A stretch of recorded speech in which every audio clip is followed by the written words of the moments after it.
Calé.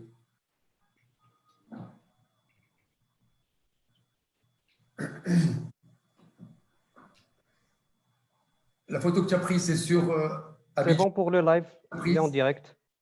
C'est bon, nous sommes en direct à toi, Seynabou. 300 millions d'Africains vivent à plus de 50 km d'un réseau haut débit.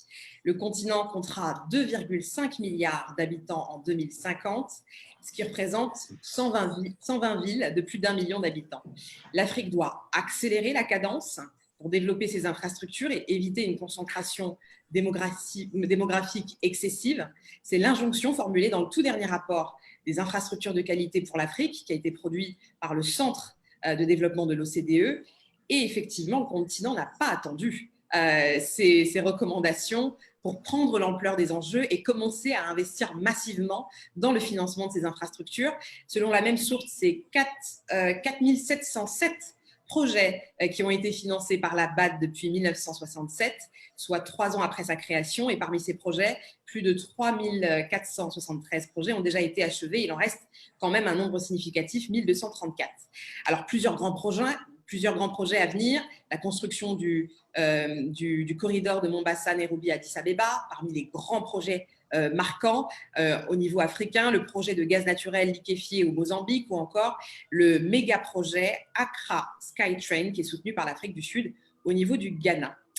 En 2018, les infrastructures comptaient pour 49,7% des prêts qui ont été approuvés par la Banque africaine de développement.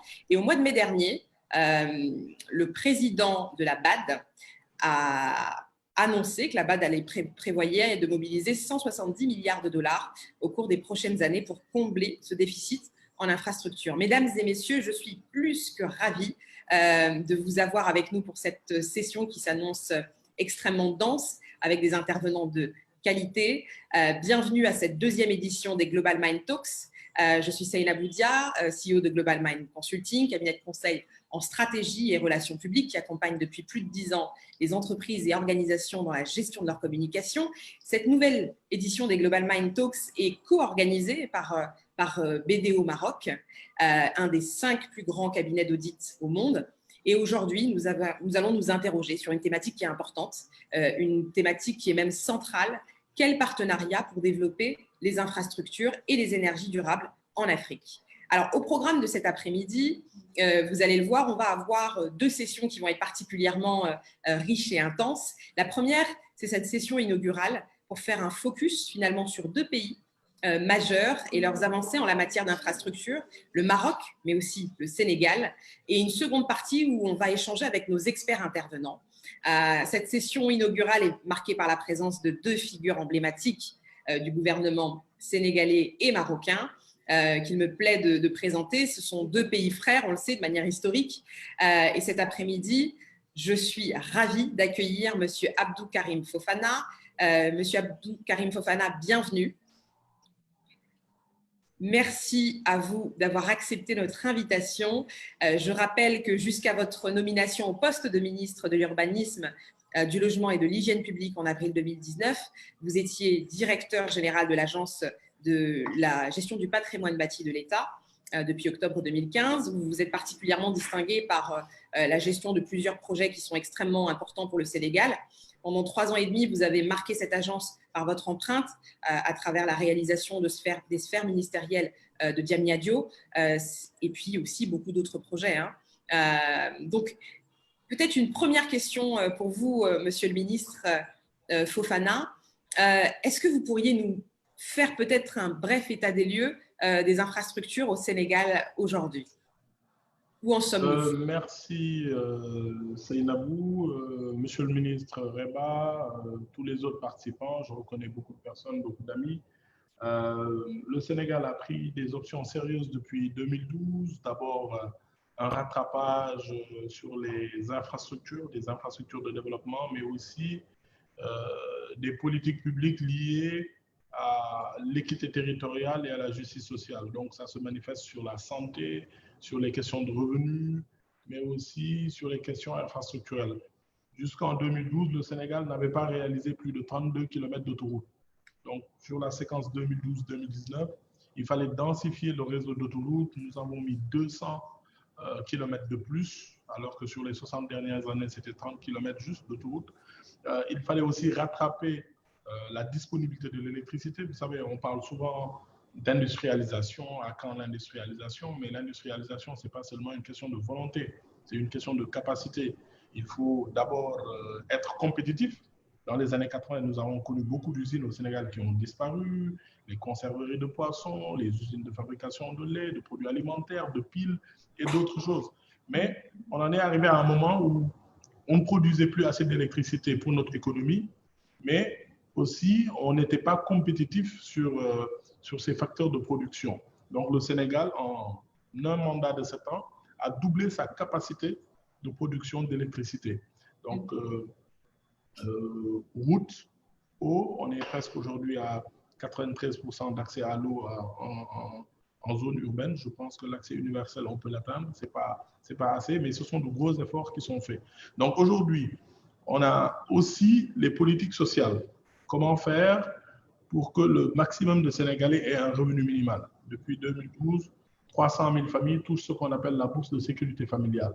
Quand on connaît la situation d'un paysan africain au sud du Sahara, c'est un revenu entre 150 et 200 $ par an pour 1 hectare de surface exploitée. Donc l'État du Sénégal donne à peu près 150 € ou 100 000 francs CFA à 300 000 familles sénégalaises dont on considère qu'elles sont les familles peut-être aux revenus les plus modestes. Donc c'est un appui pour que ces familles puissent amener leurs enfants à l'école, les vacciner, mais aussi les inscrire sur le livre, sur l'état civil.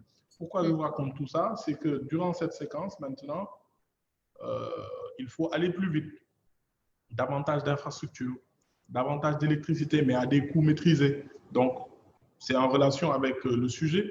Donc, des partenariats plus optimisés, où l'État dépense moins, mais où aussi les outputs sont encore maîtrisés du point de vue coût, pour permettre à notre économie d'être plus compétitive, attirer beaucoup plus d'investissements, permettre à beaucoup d'entreprises de s'installer et de petit à petit, prendre exemple sur le Royaume du Maroc qui a réussi depuis les années 70-80 quand même à changer la structure de leur économie.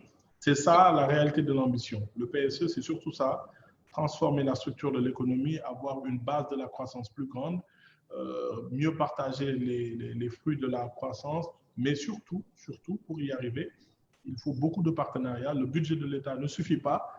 Et cette période de Covid ou post-Covid nous le montre.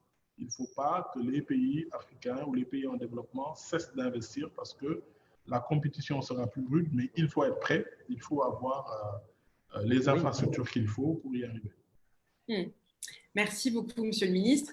Alors, je vais la partager tout de suite. Vers vous, Monsieur le Ministre Aziz Reba. Depuis avril 2017, vous êtes le ministre de l'Énergie, des Mines et de l'Environnement du Royaume du Maroc. Aujourd'hui, avant d'occuper cette fonction, vous étiez en charge de l'équipement et des transports. Vous êtes ingénieur, analyste diplômé de l'Institut national de statistique et d'économie. Si c'est 00212, je pense que c'est 100, donc c'est 690, 34, 30,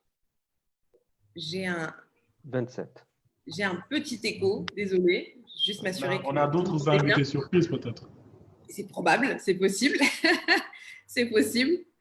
On va juste mettre les autres micros en mute. Depuis le début des années 2000, en moyenne, c'est plus de 3,7 milliards d'euros par an d'investissement public qui ont été consacrés à la mise à niveau des infrastructures au niveau du Maroc. On peut vraiment dire que quand même le Maroc a su s'imposer comme un véritable modèle. Le ministre Fofana était en train de le rappeler. Est-ce que vous pourriez nous résumer la stratégie marocaine en la matière? Et de ce fait aussi sur le volet énergie, parce qu'on a vu que vous aviez aussi des avancées qui étaient très significatives. Oui. Si vous pouvez me donner un peu de temps, je vais essayer d'être très bref parce que quand même, les infrastructures, c'est un sigma de pas mal de chantiers, pas mal de domaines et pas mal d'activités. Mais je vais donner quelques messages qui résument la dynamique marocaine depuis des décennies et plus particulièrement depuis 20 ans. Depuis 20 ans. Le Maroc s'est lancé dans une politique de développement qui vise bien sûr à servir trois cibles. Si je peux résumer les politiques publiques, les programmes, les stratégies, les trois cibles, c'est le citoyen, l'entreprise et l'économie et le territoire. Donc, ce sont les trois cibles des différentes que le Maroc vise à servir, servir le citoyen par les différents programmes qui vont de l'éducation jusqu'à l'accompagnement social de différentes facettes. Mais bien sûr, l'entreprise et l'économie, bien sûr, avec les différents programmes de mise à niveau, les programmes d'investissement, les programmes d'accompagnement, les programmes, si vous voulez, la coopération internationale, plus particulièrement les échanges commerciaux. Et bien sûr, il y a le territoire, le développement des territoires.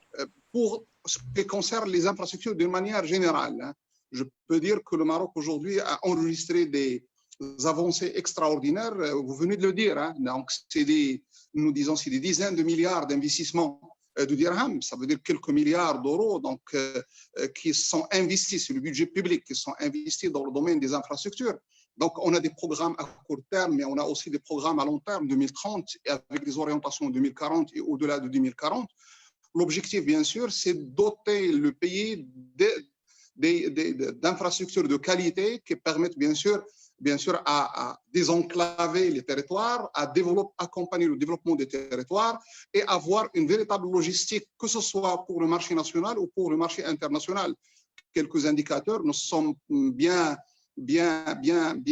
positionnés au sein de l'Afrique, nous sommes bien positionnés au sein de la Méditerranée.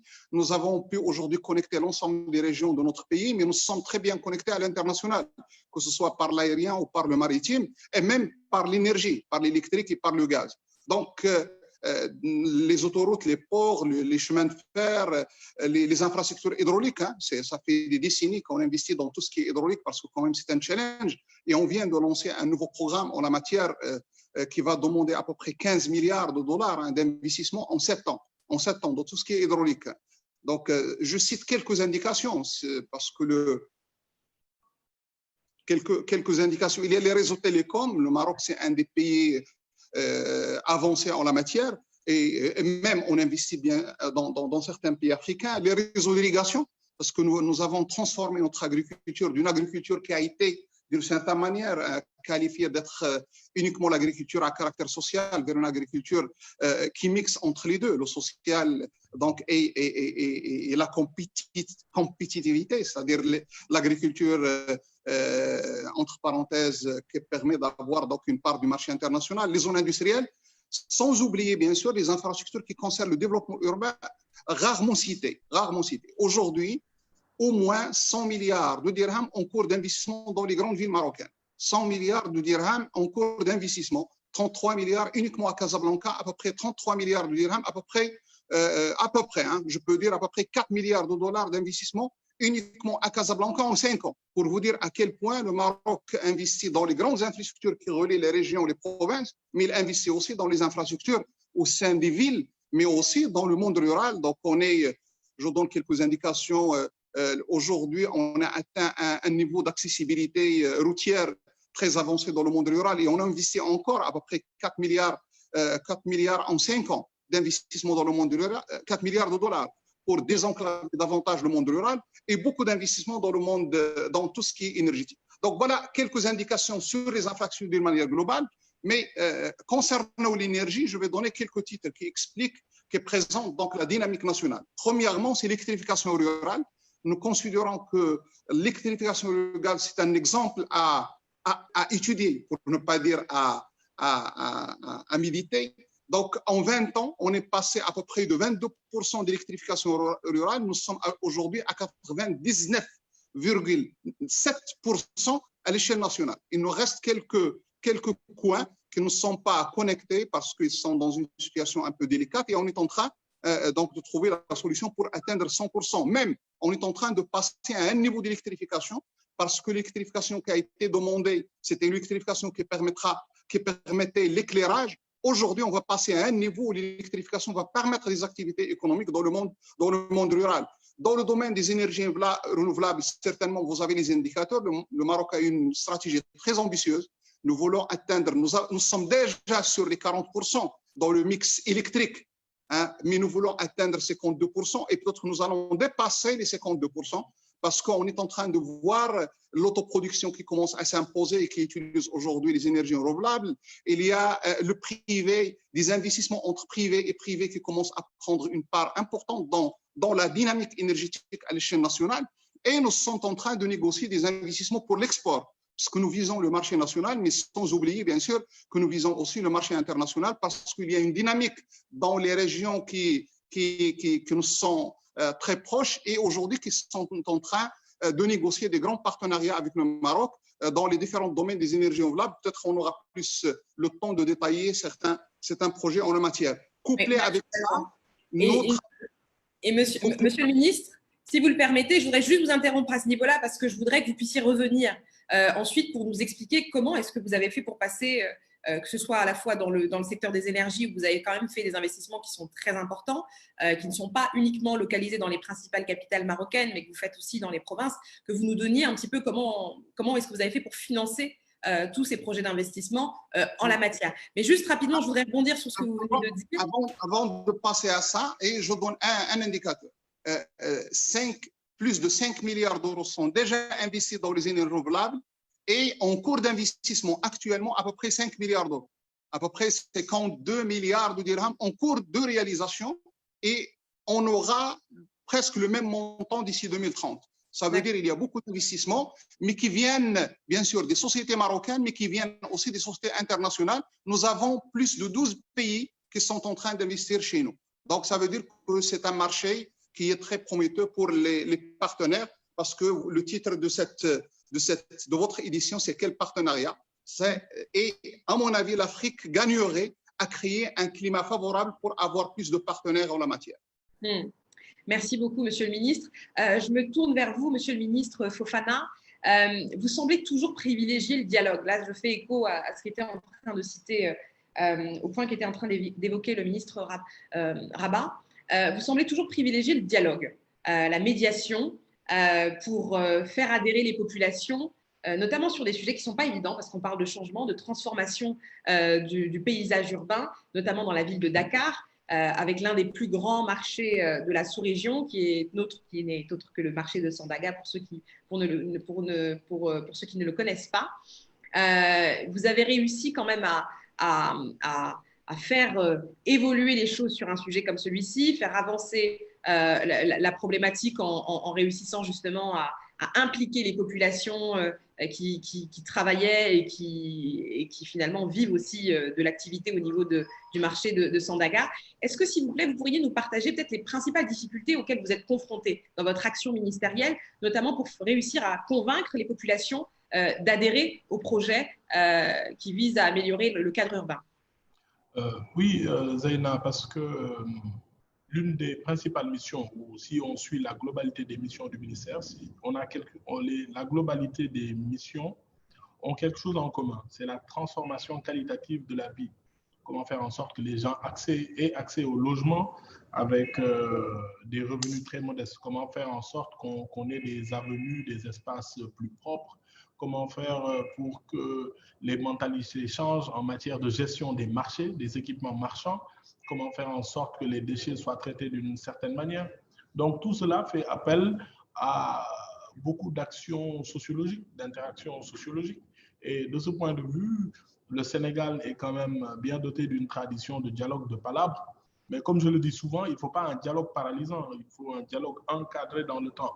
Je prends l'exemple du foncier. Aujourd'hui, il y a énormément de débats sur le foncier au Sénégal. Ce n'est pas parce qu'on n'a pas la réglementation qu'il faut, ce n'est pas parce que aussi tout se passe comme il faut, mais d'abord, c'est parce qu'il y a un intérêt économique.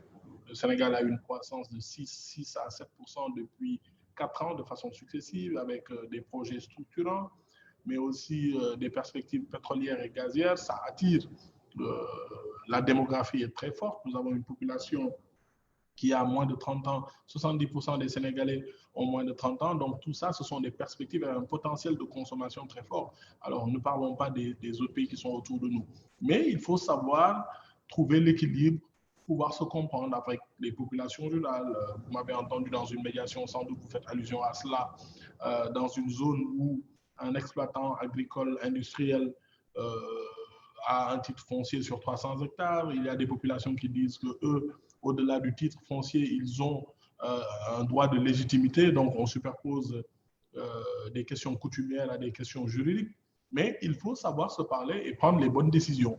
Préserver les intérêts des populations quand il le faut, parce que l'agriculture paysanne, c'est quand même une agriculture de subsistance, mais aussi permettre aux promoteurs de faire des investissements massifs pour qu'on puisse avoir une productivité plus importante, pour qu'on puisse avoir des points de croissance et nourrir nous-mêmes, que l'Afrique nourrisse les Africains. Mais sur les projets urbains, souvent on a des réticences injustifiées, des marchés qui ont 80 ans, 87 ans d'existence, où quelquefois les bâtiments ne tiennent plus.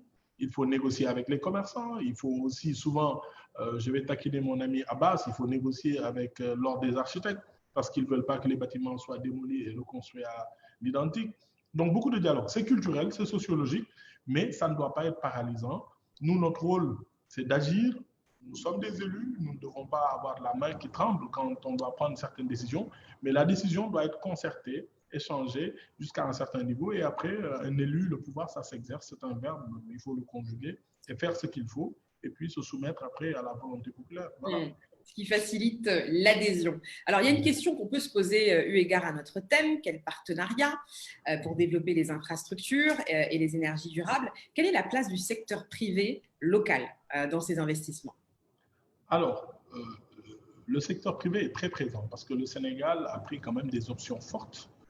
Déjà en 2004 sous le président Ouad, en 2014 en faisant une loi CET, une loi sur les contrats de partenariat. Et là, je crois comprendre que le ministère de l'économie est en train de travailler sur de nouveaux textes pour davantage donner des moyens juridiques de faire supporter par le secteur privé des missions de service public du point de vue du financement et du risque.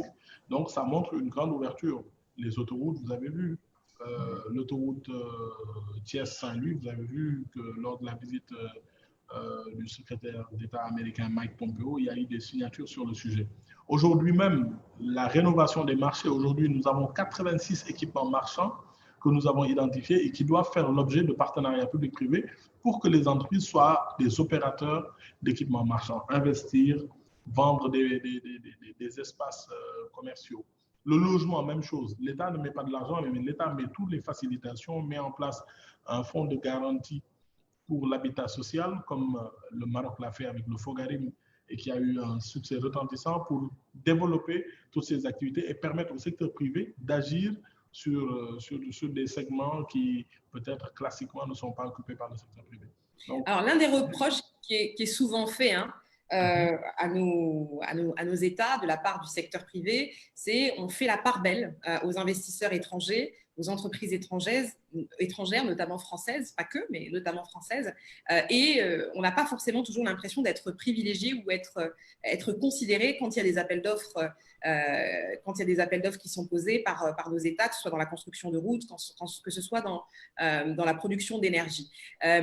Est-ce qu'aujourd'hui, les États africains, le Sénégal, le Maroc, donc je vais partager cette question aussi avec le ministre Rabat, quelle est aujourd'hui la stratégie en la matière pour faire en sorte qu'on soit plus dans des PPP qui intègrent aussi une transmission du savoir-faire de ces sociétés étrangères qui peuvent avoir un savoir-faire technologique et en même temps qui puissent le transmettre à des entreprises et travailler en étroite collaboration avec des entreprises locales? Tout à fait, mais d'abord, la base de notre économie, ce sont les entreprises locales. Sur la commande publique au Sénégal, je ne connais pas le chiffre, mais je sais que le volume de commande publique qui est passé au bénéfice des entreprises locales et communautaires, puisque la loi ne distingue pas les entreprises sénégalaises des entreprises de la zone UEMOA, est très important. Maintenant, il y a des grands projets pour lesquels il y a une difficulté majeure. C'est quoi? C'est le financement. Vous voulez faire une autoroute comme Ila-Touba, 115 km, 400 milliards de budget. Souvent, vous n'avez pas une entreprise sénégalaise ou une entreprise de la sous-région qui puisse lever le financement lui-même, le réaliser et se faire payer sur la base des usagers ou sur la base de remboursement de l'État. Donc, c'est la raison pour laquelle souvent les entreprises étrangères arrivent au Sénégal avec un financement de leur pays d'origine, ce qui leur facilite l'accès à ce marché-là ou à ces commandes publiques. Mais en général, lorsque les entreprises sénégalaises ou communautaires ont les moyens de financer ces projets, nous le faisons. La preuve, nous sommes dans l'une des sphères ministérielles à Diamniadio que j'ai eu l'honneur de conduire. C'est le groupe Telium, qui est bien connu au Sénégal, en Côte d'Ivoire, un groupe sénégalais, ouest-africain, qui a pu lever son financement avec un pool bancaire au Sénégal, en Afrique de l'Ouest, Banque Atlantique, la BHS, d'autres banques, Société Générale, qui a reçu une commande de l'État. De l'autre côté, vous avez une autre commande publique, c'est l'autre sphère ministérielle, en volet immobilier des Sénégalais, qui sont des Africains, il y a des Maliens, des Ivoiriens qui sont alliés en consortium. À une entreprise italienne, un consortium. 55% des travaux sont réalisés par des entreprises locales. Donc, c'est une vraie réalité. Bon, le TER, puisqu'on en parle, 600 milliards, 800 milliards de travaux, il y a tellement de débats dessus qu'on se fait même emporter par les chiffres de l'opposition. Mais 55% des travaux sont réalisés par des entreprises de droit sénégalais. C'est CDE, excusez-moi de la publicité, c'est CSE, c'est FH Sénégal, c'est CERTEM, c'est Getran. Donc, souvent, on est pris par la passion du débat politique, mais si on reste sur les faits, les entreprises sénégalaises et communautaires sont bien présentes dans les grands projets. Maintenant, le problème du financement se pose toujours. Si vous voulez faire une autoroute à 400 milliards de francs CFA, souvent, vous prenez un financement concessionnel financé par un pays étranger ou une organisation étrangère qui vient avec une entreprise de son pays. Ce sont les règles de la coopération. À chaque fois que le Sénégal a eu la possibilité de le faire avec des entreprises locales, nous l'avons fait et je vous en ai donné la preuve. Merci beaucoup, Monsieur le ministre. Je me tourne vers vous, Monsieur le ministre Aziz Rabat. Une question qui nous vient de notre partenaire Financial Afrique. Le FMI restreint de plus en plus aux États africains le fait de faire usage à des garanties dans certains projets. Le Covid a encore dégradé les budgets d'État. Comment maintenir les objectifs en matière d'accès à l'électricité? Merci. Avant ça, mais je dois expliquer un petit peu quelques caractéristiques de cette dynamique nationale. La première, c'est que lorsqu'on monte un projet, un des aspects sur lesquels on travaille, c'est le business, si vous voulez, modèle de ce projet. Si je prends l'électrification rurale, il y a le budget de l'État, bien sûr. Quand on parle du budget de l'État, ça veut dire les recettes nationales, mais aussi les prêts internationaux. Mais il y a aussi la participation des collectivités locales. Donc, c'est tout à fait normal, surtout les collectivités rurales. Ils sont appuyés pour qu'ils puissent participer au financement. Mais il y a aussi le citoyen qui donne un petit peu. Donc, le citoyen s'engage aussi à payer quelque chose, mais bien sûr avec des facilités. Donc, on fait un montage qui nous permettra bien sûr donc, de trouver le meilleur moyen pour financer. Mais Dieu merci, aujourd'hui, nous avons la confiance de tous les bailleurs de fonds. Donc, on n'a pas de problème. Avant Covid, on est sorti au marché international et on a pu avoir un prêt d'1 milliard de dollars avec un taux d'intérêt qui est très bas.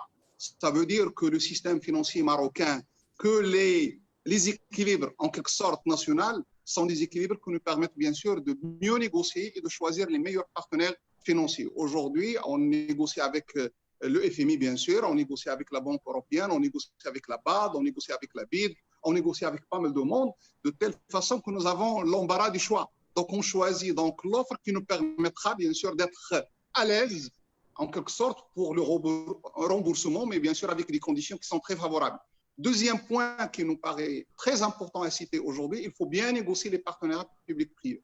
La majorité des grands projets qui sont faits, surtout dans le domaine de l'énergie, aujourd'hui, quand j'ai cité le nombre de 100 milliards de dirhams, à peu près 10 milliards d'euros investis, la moitié a été déjà investie et la deuxième, c'est en cours de réalisation, c'est vient du privé. Donc, on a mis en place un cadre très, très attractif pour qu'on puisse avoir ce partenariat public-privé. Et même, on a revu la copie dernièrement, on a une nouvelle loi qui permettra d'avoir plus de confiance entre le public et le privé, qui permettra bien sûr, cette confiance permettra la rentabilité des projets, c'est tout à fait normal. Un privé cherche à avoir des projets rentables, mais qui permettra bien sûr à avoir le service pour le public de qualité dans des conditions qui sont meilleures et qui nous permettra bien sûr d'accélérer donc les aménagements.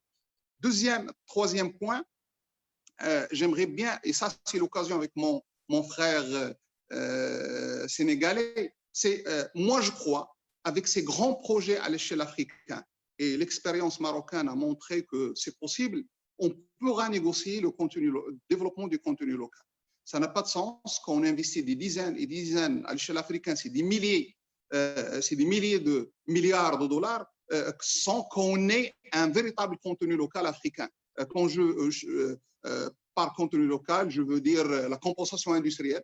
Donc aujourd'hui, on a une naissance d'une industrie nationale en matière des énergies renouvelables. On a des usines des plaques solaires, on a des usines des composantes éoliennes, on a des usines qui fabriquent donc quelques composantes électroniques dont on a besoin dans le secteur énergétique, mais il y a pour d'autres secteurs. Deuxièmement, c'est la préférence nationale. Donc, je suis tout à fait d'accord avec toi, mon ami. Ça veut dire qu'on a besoin aujourd'hui de donner une certaine préférence. Et légitime, c'est pratiqué à l'échelle mondiale, pratiqué même chez nos partenaires européens, chez nos partenaires américains. Donc, la préférence nationale qui permettra de donner un plus pour l'entreprise qui est installée de droit marocain, de droit africain qui est installée chez nous. Troisième élément de ce contenu local, c'est la sous-traitance. On lance des grands marchés et on permet aux entreprises de sous-traiter avec n'importe qui. Moi, je crois que le contenu local veut dire aussi que la sous-traitance doit être nationale, doit être locale, avec les mêmes conditions du cahier de charge, avec les mêmes conditions du cahier de charge, des conditions de qualité, les conditions de performance. Bien sûr, il y a aussi le développement local. Il y a un débat à l'échelle internationale, et ça a été à l'échelle marocaine, et maintenant on le voit à l'échelle africaine, c'est comment créer la confiance avec les populations locales et les grandes infrastructures. La population locale voit des grandes infrastructures minières, voit des grandes infrastructures énergétiques, des grandes centrales, voit des grandes, de tous bords, sans qu'il y ait un retour au niveau de développement local. Donc, on exige qu'il y ait un impact sur le développement local, là où il y a les infrastructures, à commencer par l'emploi, et en plus des quelques infrastructures à caractère social dans le domaine de l'éducation, de la santé, ainsi de suite. Donc voilà, nous avons mis en place, si vous voulez, le cadre favorable. C'est pourquoi aujourd'hui, le Maroc est classé 53e en Doing Business. Et chaque année, on gagne des points en la matière qui permettra, comme j'ai dit, d'avoir la confiance des partenaires, la confiance des entreprises, la confiance des bailleurs de fonds et la confiance, bien sûr, des organisations internationales aujourd'hui qui visent, bien sûr, à avoir le Maroc comme partenaire fiable. Merci beaucoup, Monsieur le Ministre. Alors, on va continuer avec une dernière question de Zakaria Fahim, justement, sur les PPP. Avant ça, juste prévenir que le ministre Fofana a dû rapidement répondre à une problématique imminente. Vous étiez en train de parler de la nécessité de maintenir le dialogue avec les différents partenaires. Et quand les partenaires sont présents et qu'ils attendent un peu trop longtemps, sur des sujets qui sont importants et les dossiers courants que vous gérez, j'allais dire, au quotidien, il faut essayer de leur répondre. Donc, il s'en excuse naturellement, on le retrouvera un petit peu plus tard. Zakaria, je voudrais entendre ta question sur les PPP adressée au ministre Rabat. Oui, bonjour, Monsieur le ministre. Donc, bon, je pense que votre homologue nous reposera la question. Quand on écoute aujourd'hui, depuis tout à l'heure, l'intervention, on reste sur l'idée que qui dit PPP dit grand projet. Personnellement, donc, quand je suis passé par le patronat, notamment sur la commission PME, et aujourd'hui avec l'Union des auto-entrepreneurs, j'ai l'intime conviction qu'avec la régionalisation avancée, puisque vous êtes aussi, on ne l'a pas rappelé, mais président d'une région, qu'il est important aujourd'hui que dans notre prochain texte, et je milite beaucoup pour qu'on parle des PPP PME, parce qu'effectivement, pourquoi faut-il aujourd'hui, quand on va parler de dispensaires, quand on va parler de projets de proximité, de garderies, d'écoles, de crèches, ne pas encourager, parce que la PME a besoin de visibilité, le PPP permet d'avoir une visibilité sur 10-15 ans. Pourquoi aujourd'hui vous parlez aussi du Made in Morocco, du Made in Africa? Est-ce que le PPP PME, maintenant on est en train, par exemple, le Maroc peut donner l'exemple, est-ce que ce n'est pas le moment de mettre ça je dirais, de graver ça pour que les PPP ne soient pas uniquement une histoire de grands, mais soit une histoire des 90% d'entrepreneurs du continent? Merci, Zakaria. D'abord, il faut moi, je suis d'accord sur le principe, mais quand même, il faut faire attention. Aujourd'hui, la pratique du PPP dans le domaine des infrastructures et en particulier dans le domaine de l'énergie, et surtout actuellement en Afrique, mérite une attention particulière. Il faut bien choisir son partenaire. Bien choisir son partenaire.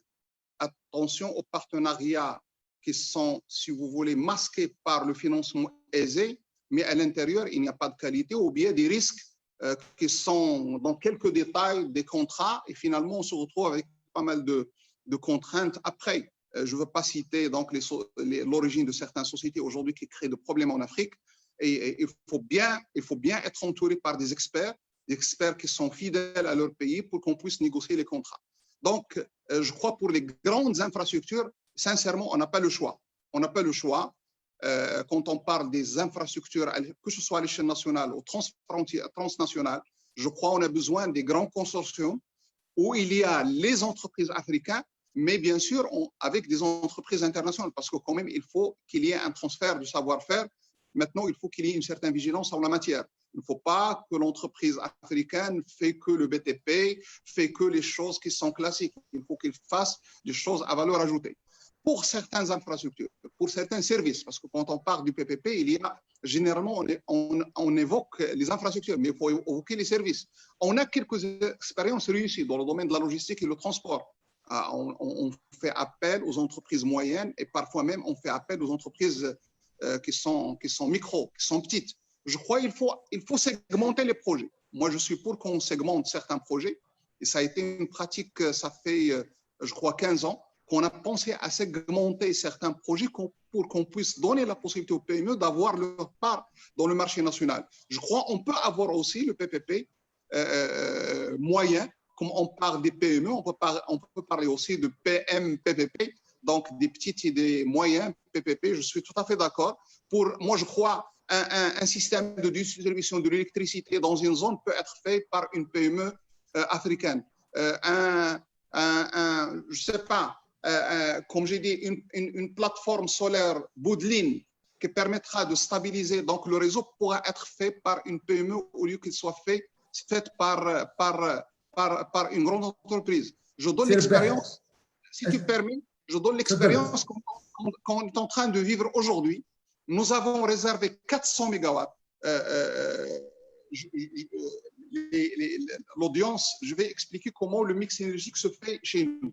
Il y a les grands projets basés sur le PPA, la production d'électricité qu'on achète. Donc, c'est l'Office national de l'électricité qui achète cette électricité. Après, la transporte pour les zones de distribution. Mais il y a une partie qui est réservée au privé. On a réservé quelques centaines. D'ici 2030, à peu près, c'est 3000 mégawatts pour le privé qui va développer ces plateformes.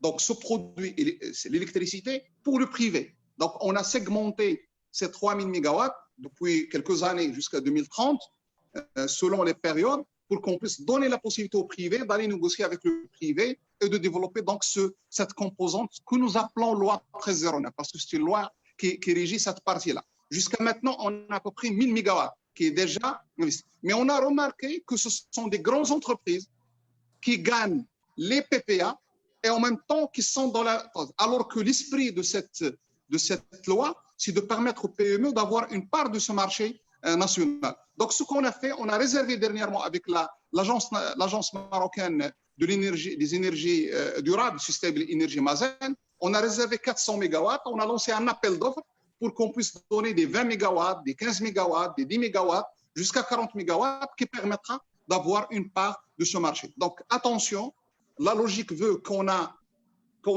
les grandes entreprises, qu'on a les entreprises moyennes, et on a même quelques centaines d'entreprises petites qui permettent de donner des solutions dans tout ce qui est efficacité énergétique, et surtout dans l'agriculture, dans le bâtiment.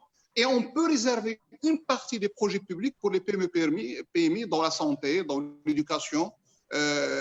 Moi, tu sais, Zakaria, moi je suis parmi les convaincus de cette question de PPP. Moi, je crois qu'une école peut être construite par une société PME et louée au ministère de l'Éducation.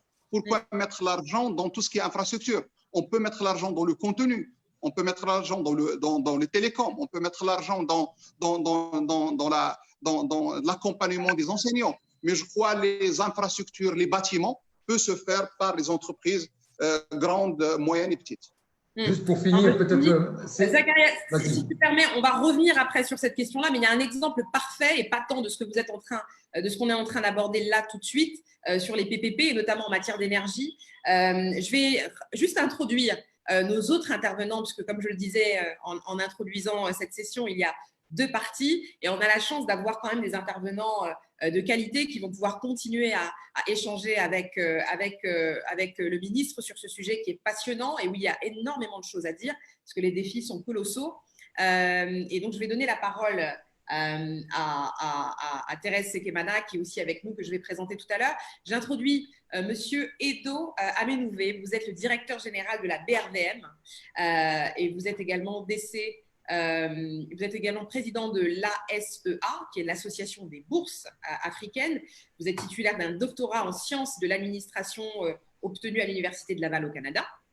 En 1995 et vous êtes aussi l'architecte de grandes réformes du marché financier de l'UMOA. Vous êtes considéré un peu comme l'un des spécialistes de la finance africaine.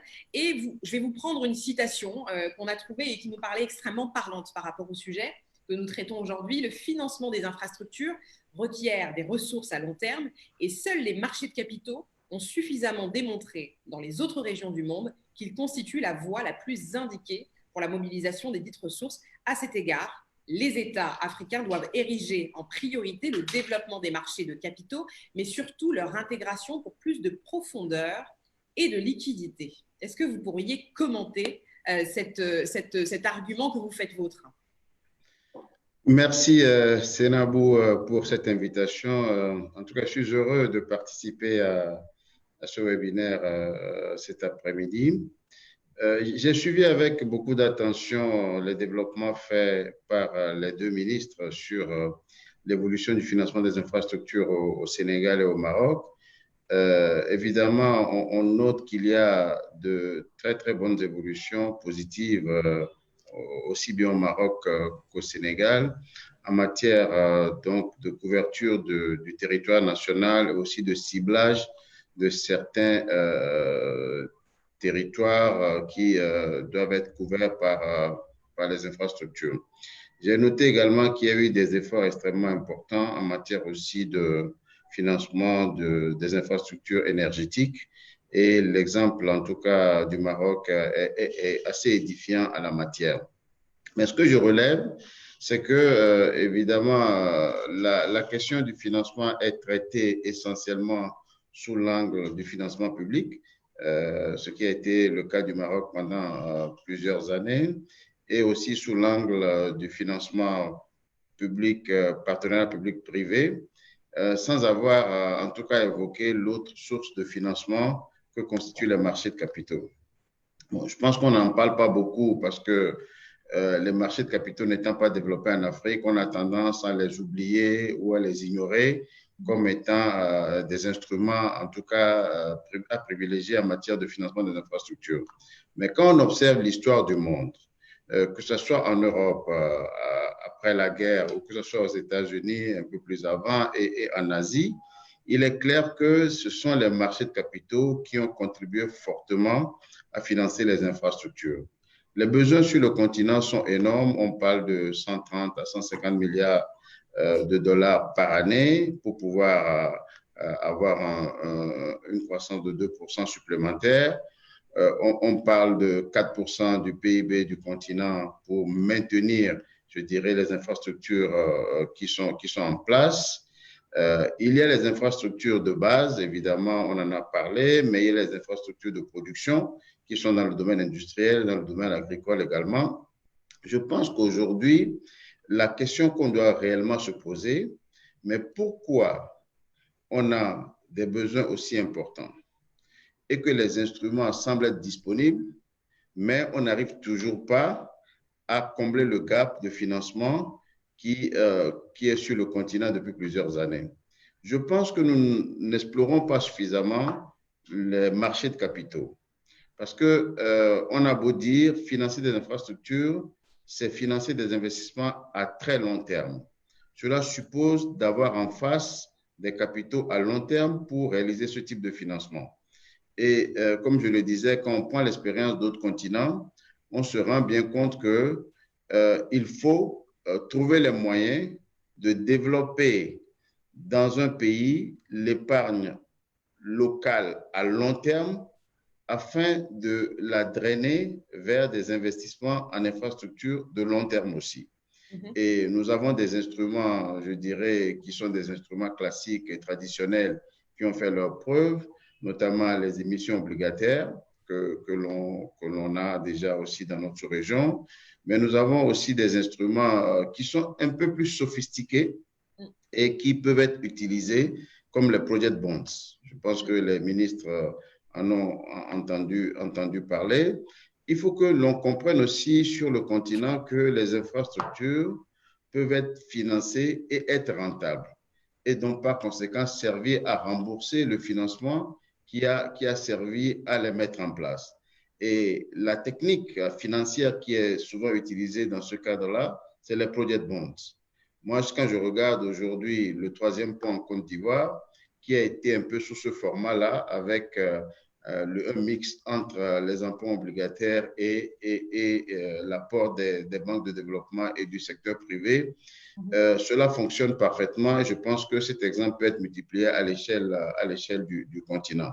Donc, je crois fondamentalement qu'il y a un volet qu'on n'explore pas, c'est vraiment comment utiliser les marchés des capitaux africains pour pouvoir financer les infrastructures sur le continent. Merci beaucoup. Le message est passé. Je me tourne vers Moustapha Sow.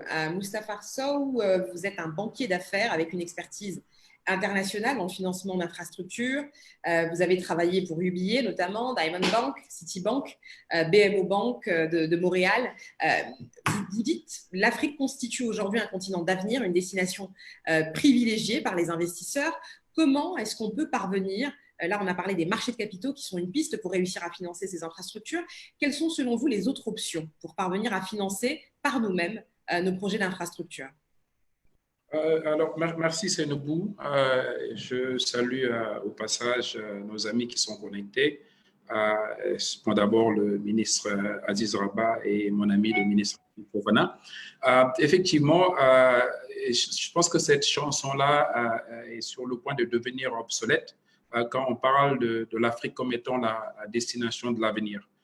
C'est un fait, c'est une réalité et je pense que ce qui s'est passé ces 10 dernière année a montré évidemment que l'Afrique, comme disent les Anglais, is the place to be. Maintenant, s'agissant du financement des infrastructures qui est devenu un débat très récurrent ces dernières années, je peux dire ces 2 dernières décennies, effectivement, comme le disait le ministre Rabat, par rapport au financement des infrastructures, il y a énormément de choses qui ont été réalisées, surtout dans le secteur de l'énergie. Le ministre Karim Fofana tout à l'heure aussi a parlé des réalisations dans le domaine des infrastructures au Sénégal, effectivement. Je pense que ces 2 pays considèrent aujourd'hui un modèle, un pour l'Afrique du Nord, le Maghreb, et puis l'autre pour l'Afrique subsaharienne, en excluant l'Afrique du Sud, bien évidemment. Mais si vous regardez ces 2 modèles-là, on peut les segmenter en 2 parties. Il y a le financement de tout ce qui est infrastructure énergétique, qui d'habitude, de nos jours, se fait à travers un partenariat public-privé, notamment avec les signatures de PPA, où l'État, une société d'électricité qui achète, l'État donne une garantie et le privé, sur cette base-là, d'un PPA qui est bancable, peut aller lever les fonds. Ça, c'est vraiment le modèle idéal dont aujourd'hui l'Afrique a besoin, non seulement dans le secteur de l'énergie, mais dans les autres secteurs, notamment le secteur d'infrastructures routières, l'autoroute, les aéroports et particulièrement le secteur de la santé. Mais si vous regardez dans sa globalité, à l'exception de l'énergie, effectivement, comme disait Edo, il y a un marché de liquidité qui n'est pas souvent privilégié en Afrique. Donc, malheureusement, je dirais bien malheureusement, nos États avaient toujours très souvent recours à l'endettement souverain.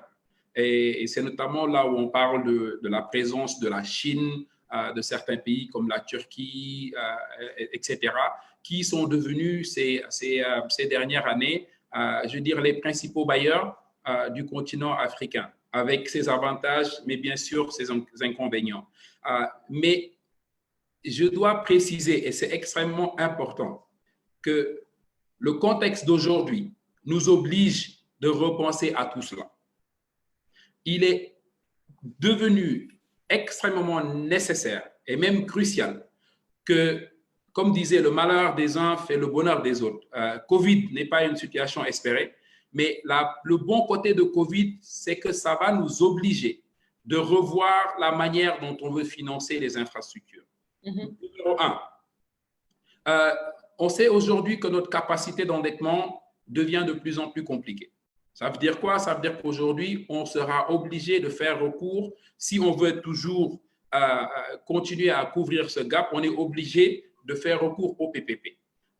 Maintenant, le financement des PPP, comme je disais, historiquement, c'était l'énergie, mais les mêmes modèles qui ont été appliqués à l'énergie peuvent être reproduits dans d'autres types d'infrastructures, notamment les infrastructures routières, et encore beaucoup plus important, les infrastructures sanitaires. Parce que post-Covid a montré aujourd'hui que la priorité, en tout cas en Afrique, c'est peut-être 2-3 prochaines années, sera effectivement les infrastructures sanitaires. Et historiquement, c'est l'État qui s'endette, bien évidemment, avec un IPC qui va venir exécuter, peut-être même sur 10 ans, 15 ans, mais c'est quand même l'État qui s'endette. Alors que les mêmes modèles qui ont été utilisés dans le secteur de l'énergie peuvent exactement être utilisés dans le secteur de la santé. Et c'est là où il est important de revoir la réglementation. Parce qu'une chose, c'est de vouloir faire une chose. Le ministre Karim Fofana le disait tout à l'heure, la volonté, elle est importante, mais il faut mettre les infrastructures de base. Et ces infrastructures de base, c'est quoi? C'est la réglementation.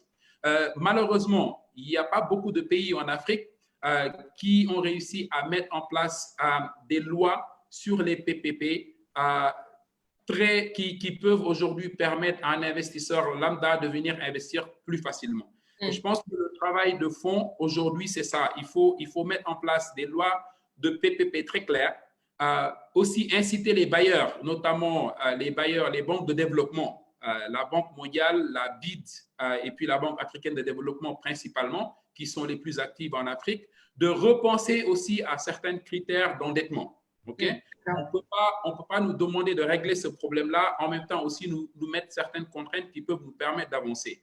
Mais je pense qu'aujourd'hui, pour juste résumer, il est devenu extrêmement important de repenser à comment régler ce problème-là. Parce que ce qui était une réalité il y a à peu près 3-4 mois ne l'est plus. Et là, malheureusement, ou je dirais même heureusement, en tout cas, moi, je considère que c'est une chose qui est extrêmement positive. Ça va pousser et forcer nos États à impliquer le secteur privé. Et là où je voulais conclure, et c'est très important, parce que vous en avez parlé tout à l'heure, Seynabou, c'est l'implication du secteur privé local. Souvent. Mais Moustapha, sans vouloir t'interrompre, je voudrais que tu gardes ça parce que je voudrais que tu nous donnes des exemples. Je sais que tu es le CEO de SF Capital. Aujourd'hui, vous arrivez à intervenir sur tout le continent africain pour faire des montages financiers et montrer que justement, il y a d'autres options. On n'est pas obligé de s'endetter. Et moi, j'aimerais que tu nous partages quelques exemples de montages que vous avez réussi à mener parce que je pense que ça va intéresser aussi les personnes qui nous écoutent. Je voudrais juste rebondir sur ce que tu as dit. Tu as parlé de l'exemple des énergies. Le directeur général de la BRVM aussi a insisté sur ce secteur qui est éminemment stratégique. Sans énergie, on ne fait rien.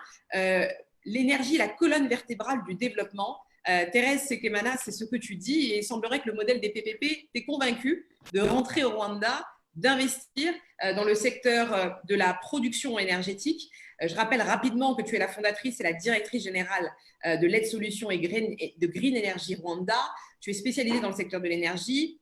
Ton entreprise a démarré en 2011 et vous avez remporté le prix de l'innovation à l'exposition rwandaise de l'année en 2011 en introduisant les lumières LED dans le pays après avoir fourni quand même pendant un certain nombre d'années le secteur public et privé. Est-ce que tu peux nous dire, Thérèse, ce qui finalement, toi, en tant qu'investisseur privé, t'a convaincu de rentrer au Rwanda et d'investir dans un secteur qui était totalement inconnu à l'époque pour toi? Merci Seynabou, merci de nous avoir invités.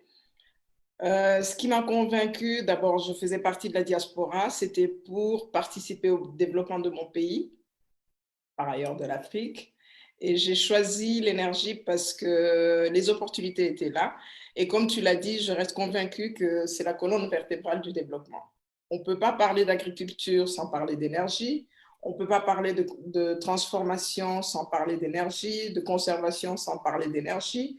On ne peut pas parler d'hôpital sans parler d'énergie. On ne peut pas parler d'éducation sans parler d'énergie. Bref, je reste convaincue que c'est vraiment le moteur du développement. En plus de cela, comme l'a dit M. Kossi, le Rwanda a permis au secteur privé d'investir dans ce domaine parce qu'il proposait des PPA. Mon entreprise, personnellement, a un PPA de 25 ans, ce qui nous a permis de développer 2 projets différents. Et ce qui encourage, effectivement, parce que ce n'est pas du tout évident d'investir dans le domaine de l'énergie s'il n'y a pas d'incentive de la part du gouvernement. C'est des projets à risque, mais ça reste des projets de développement. Alors, je rappelle que c'est des centrales d'hydroélectricité que tu as créées au Rwanda. Il y en a 2 ou 3, si je ne me trompe pas. 2. Comment tu as fait, justement, pour convaincre le tour de table et financer la construction de ces barrages? Je me suis fait entourer par des experts qui avaient de l'expérience. Il faut dire qu'au jour d'aujourd'hui, les centrales hydroélectriques ou les énergies renouvelables sont nouvelles en Afrique, ce qui n'est pas le cas en Europe. Malheureusement, nous avons la volonté, mais nous n'avons pas l'expertise. Et quand on parlait de partenariat, il faut trouver des partenaires qui veulent venir, mais qui veulent faire partie de l'avenir. Pas venir juste pour un deal, dire on fait un projet ensemble et après on part. Parce qu'en fait, d'abord, ce n'est pas évident de convaincre les gens. Les investisseurs ou les partenaires veulent venir pour des gros projets. Des gros projets, on en a en Afrique et c'est très bien, c'est une bonne chose, mais on a des très mauvaises expériences aussi. Si on regarde le cas du barrage d'Inga, ça encourage plutôt à développer beaucoup plus de petits projets, des projets au réseau qui pourraient vraiment participer au développement de nos pays. Ces experts qui viennent, en fait, ils ne veulent pas venir pour un projet, ils veulent venir pour plusieurs projets. Heureusement, il y a des financiers en ce moment qui nous suivent, il y a les bailleurs de fonds qui suivent, je l'espère, qui devraient, à mon avis, repenser au financement de l'énergie. Au jour d'aujourd'hui, on est en train de financer des projets à long terme, mais aussi, on est en train de financer l'éclairage. Pour moi, je fais la différence entre l'accès à l'éclairage, je parle de standalone system, de système d'éclairage, et l'accès à l'énergie. Je trouve dommage que les bailleurs des fonds financent. C'est un besoin, oui, pour des gens qui n'ont pas du tout d'accès à l'énergie ou d'accès à l'électricité, qui sont dans des milieux ruraux. C'est très bien qu'on leur donne accès à l'éclairage, mais aussi, il faut se dire que c'est une solution qui est intermédiaire, qui n'est pas vraiment une solution qui apporte le développement et qui accompagne les gens à long terme. Donc, pour moi, on devrait repenser au financement de l'énergie et se dire, on fait des réseaux, on développe des réseaux à des endroits différents. Il y a des endroits qui sont difficiles d'accès en Afrique et on le sait, mais vraiment développer des réseaux isolés pour permettre le développement et l'accès à l'énergie et non à l'éclairage. Merci beaucoup, Thérèse. Je vais me tourner vers Mohamedou Abbas Sall. Il y a quand même une question qui ressort de ce qu'on est en train de dire. Quand on parle des infrastructures, on parle beaucoup de financement, de comment est-ce qu'on les finance, parce qu'on a bien compris qu'elles étaient nécessaires. Mohamedou Abbas Sall, je rappelle que tu es fondateur de l'AMTORO, qui a été créé en 2007. Vous avez été formé à l'ENSA de Grenoble, où vous avez obtenu votre diplôme d'architecte. Vous êtes membre du Conseil de l'Ordre des architectes du Sénégal. Et après 10 ans de pratique professionnelle classique, vous vous êtes orienté vers une activité de développement immobilier, de design and build, qui aujourd'hui font un peu l'ADN de l'AMTORO. Il y a une question qui me vient. Finalement, ces infrastructures, quand on structure les besoins en termes d'infrastructures, est-ce qu'on pense toujours à pour qui sont-ils pensés? Est-ce qu'elles répondent à un besoin qui est réellement identifié? Micro. Merci Seynabou, bonjour tout le monde. Je pense que la question qu'on est en train de traiter ici est d'une importance capitale. Lorsqu'on parle d'infrastructures dans nos pays, malheureusement, et on le voit, on en on est conscient,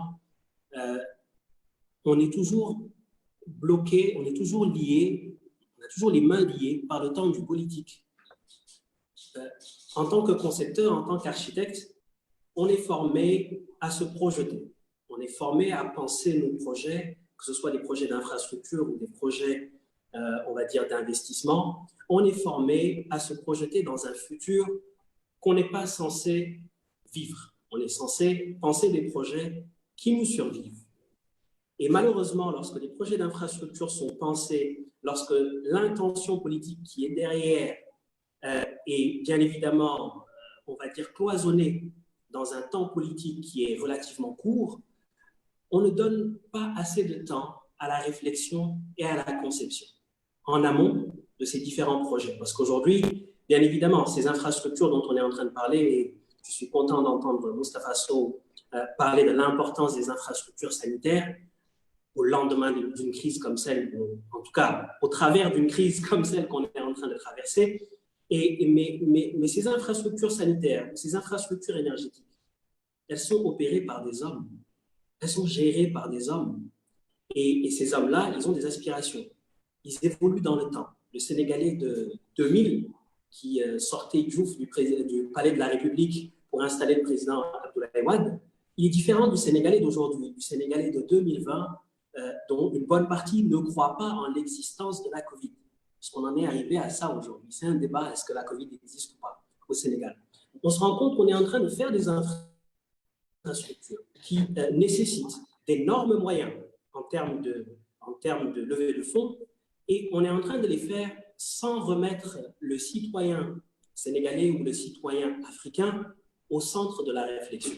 On est effectivement focalisé sur les montants à lever, on est focalisé sur les partenariats publics-privés, on est focalisé sur ce qu'on appelle le contenu local. C'est très amusant d'entendre parler de contenu local. Vous avez déjà vu une infrastructure se réaliser aux États-Unis ou en Europe? On va parler de contenu local, de contenu européen ou de contenu américain. Ce n'est pas pensable. Je pense qu'aujourd'hui, au-delà, au lendemain, au travers de cette crise qu'on est en train de vivre, il convient d'ouvrir un peu les yeux et de se rendre compte que nous sommes tous de passage ici.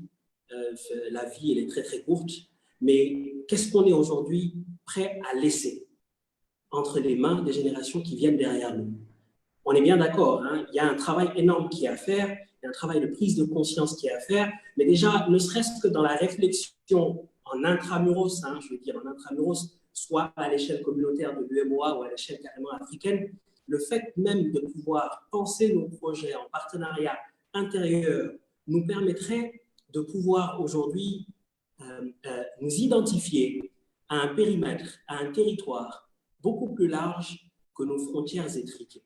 Donc aujourd'hui, pour moi, c'est extrêmement important qu'on puisse prendre le temps de la froideur de la réflexion. C'est extrêmement important. Sinon, effectivement, on va nous annoncer des projets pharaoniques, on va nous donner des deadlines complètement irréalistes qui ne vont pas être respectés, avec des budgets qui vont être complètement explosés, avec une dette qui va continuer à grandir et avec derrière le citoyen lambda africain qui a toujours énormément de mal.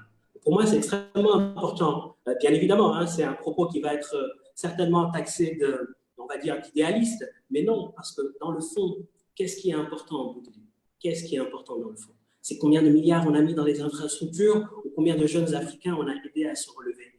Combien de jeunes Africains on a aidé à croire en eux-mêmes, à croire en leur potentiel et en la capacité qu'il y a en eux-mêmes? Pour moi, c'est extrêmement important et malheureusement, nous n'avons pas assez l'opportunité d'ouvrir les yeux sur ces choses-là. Donc, on est dans la course au financement, dans la course aux investissements, dans la course au montant, et on se retrouve la plupart du temps devant une échéance électorale.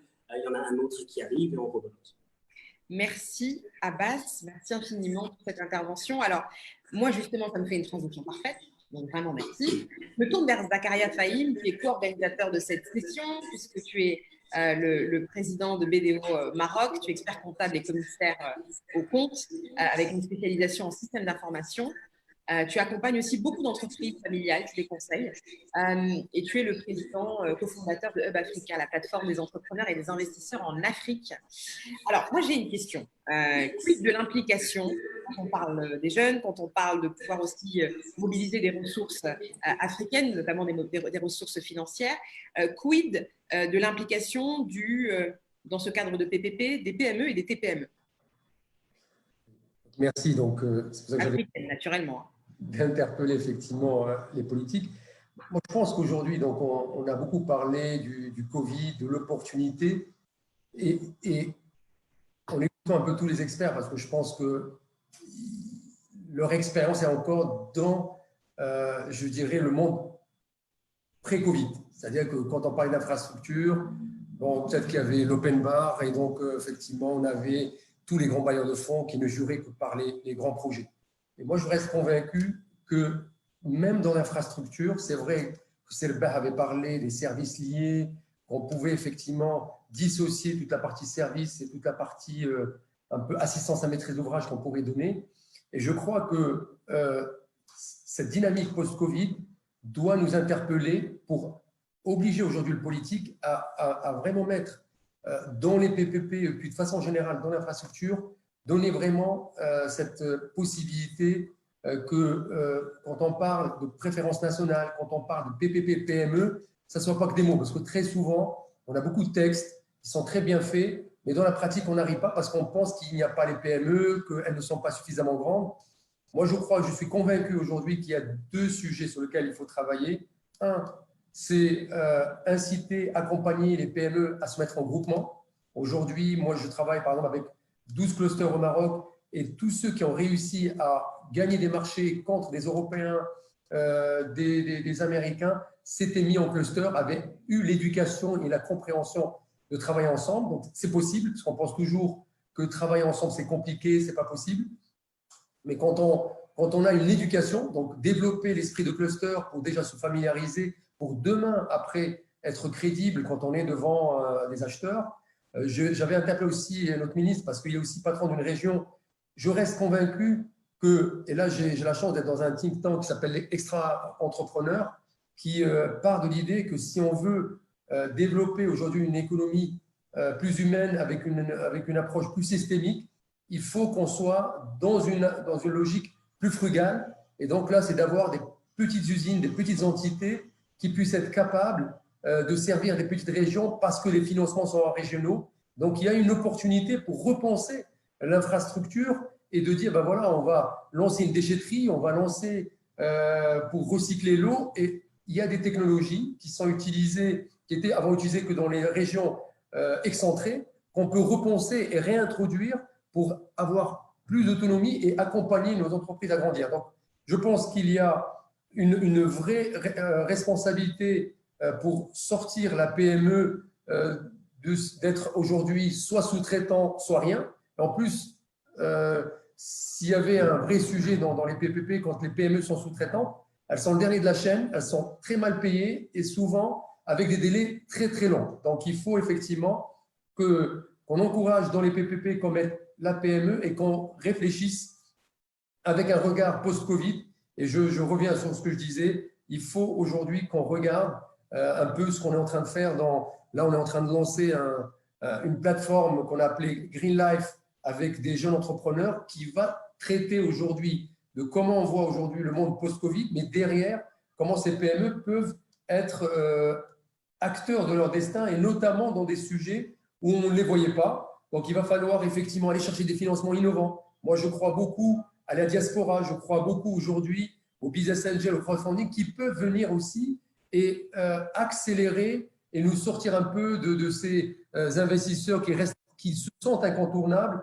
et qui sont dans une logique où ils ne savent pas gérer des projets à taille humaine. Donc, alors, je dirais juste que ce qui est important, c'est qu'une PME, ce n'est pas une grande entreprise en miniature, elle a son propre ADN, elle a son propre mode de fonctionnement et c'est important qu'on ait des gens qui savent écouter et lire ce monde qui est quand même 90% de notre tissu. Alors, merci beaucoup Zakaria. Je partage avec vous les commentaires des personnes qui nous suivent en direct, notamment sur les réseaux sociaux. Sérine Fallou qui parle d'un excellent débat, bravo, félicitations. Ghislaine Méfane, je vois aussi qu'on est suivi au Maroc avec Asma. Donc, on est pas mal suivi. Alors, on a un de nos partenaires médias qui a une question très pertinente à poser. C'est Marie-France Réveillard, donc de la Tribune Afrique. Je pense une question qui s'adresse à laquelle, monsieur le directeur général de la BRVM, vous pourriez parfaitement répondre. Dans quelle mesure et de quelle façon les États africains peuvent-ils garantir la soutenabilité budgétaire de leur PPP, notamment en matière d'infrastructure? Bon, il est clair que les limites du financement des infrastructures en Afrique se trouvent essentiellement dans, je dirais, la faiblesse des capacités budgétaires des États africains. Et je pense qu'il n'est probablement pas soutenable de continuer à financer les infrastructures à partir des budgets des États de façon importante, et il n'est pas soutenable non plus d'avoir des engagements financiers trop importants pour les États dans le domaine des infrastructures, dans la mesure où il y a d'autres secteurs d'activité, et on l'a indiqué tout à l'heure, post-Covid, qui vont mobiliser davantage les énergies et doivent être au cœur de la stratégie de développement de nos États. Donc, je pense que la question de pouvoir impliquer davantage le secteur privé est une question fondamentale. Mais il faut bien impliquer le secteur privé à travers des approches qui sont des approches efficaces de financement. Le ministre marocain a dit qu'il faut choisir le bon partenariat public-privé. Je pense que c'est extrêmement important. Il faut avoir des objectifs derrière cette implication du secteur privé en termes de retombées sur le plan national, en ce qui concerne à la fois la sous-traitance et à ce qui concerne aussi le développement des PME locales. Il y a ces objectifs qui doivent être derrière cette implication du secteur privé. Et je crois fondamentalement que au-delà des approches, je dirais, traditionnelles d'implication du secteur privé, il faut, comme je le disais, arriver à pouvoir mobiliser davantage de ressources à long terme sur la base de l'épargne locale, régionale ou continentale en vue de financer, je dirais, les infrastructures sur le continent. Je crois beaucoup dans les approches qui sont des approches régionales. Vous savez, avec le PIDA, on a quand même un certain nombre de projets d'intégration qui peuvent faciliter et accompagner, je dirais, le développement du commerce intra-africain. Et ces investissements sont, à mon avis, doivent constituer des priorités pour nos États aujourd'hui. On ne peut pas imaginer arriver à un niveau, je dirais, comme on l'envisage, élevé de commerce intra-africain sans avoir investi suffisamment dans les infrastructures qui permettent de transporter, ne serait-ce que, prendre cet exemple-là, les marchandises d'un État à un autre. Et pour cela, au regard de la fragmentation du continent et au regard des moyens limités des petits États, c'est là où l'approche régionale, continentale me semble fondamentale.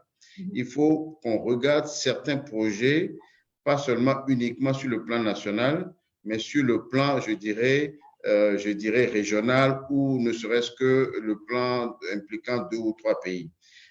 On ne peut pas avoir des programmes énergétiques qui soient uniquement basés sur le potentiel national. Si on a des pays qui sont suffisamment proches et qui ont, je dirais, des avantages comparatifs en matière, par exemple, de gaz pour certains, de pétrole pour d'autres, etc., on doit pouvoir imaginer des approches qui permettent d'avoir une forte intégration et une mutualisation aussi des investissements à faire dans les infrastructures. Je pense que tout ça est extrêmement important. Il faut repenser.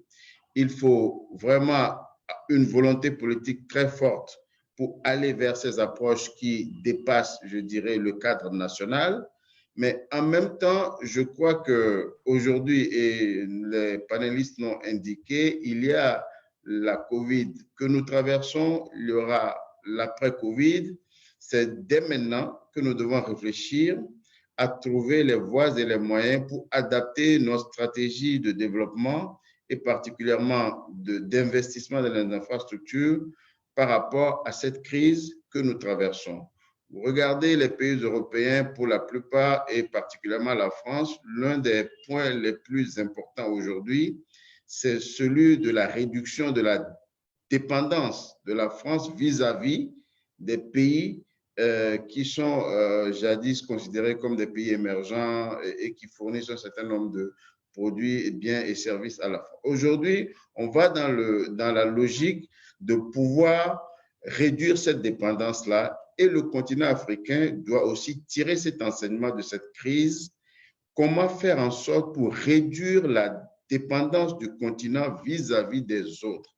Puisque si on traverse une crise qui amène les autres à se refermer et nous aussi à nous refermer, il faut bien que nous ayons les moyens de pouvoir produire et consommer sur le continent.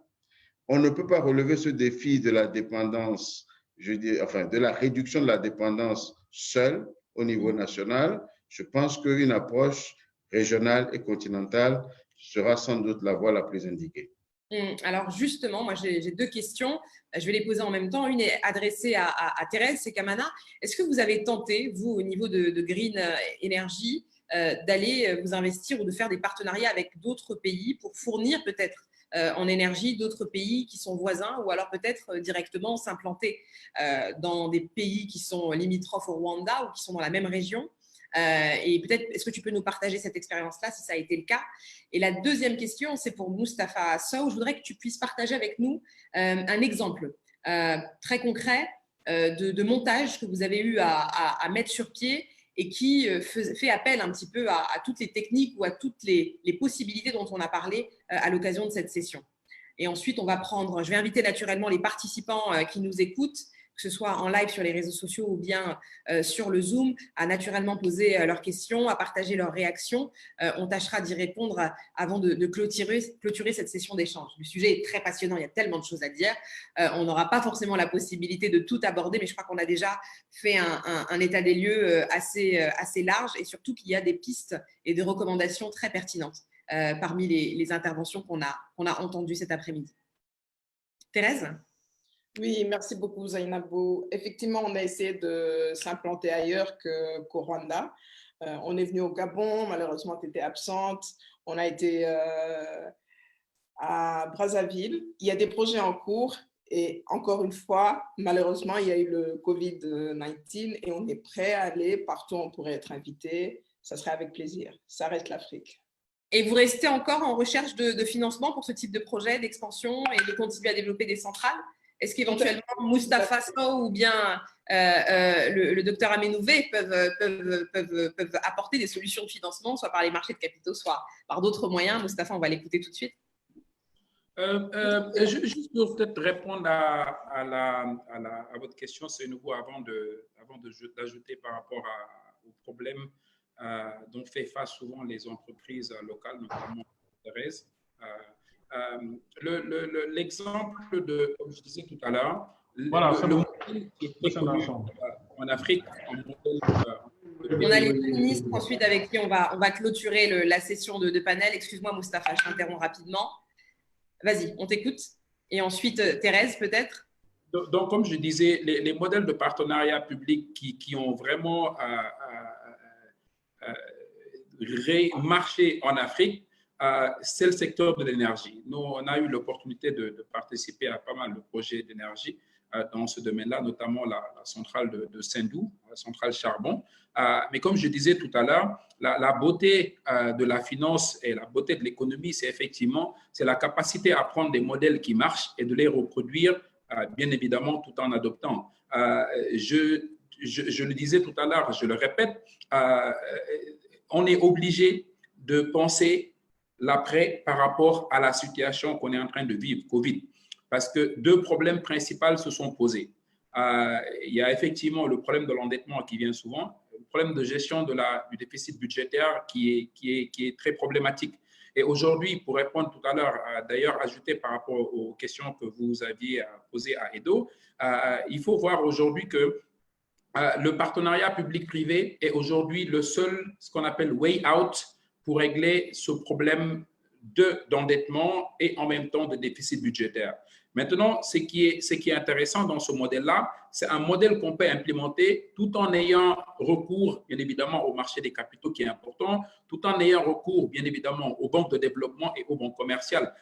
Maintenant, pour répondre par rapport à la question posée tout à l'heure relative à l'intervention de Thérèse, c'est effectivement le challenge que les entreprises locales ont aujourd'hui en Afrique.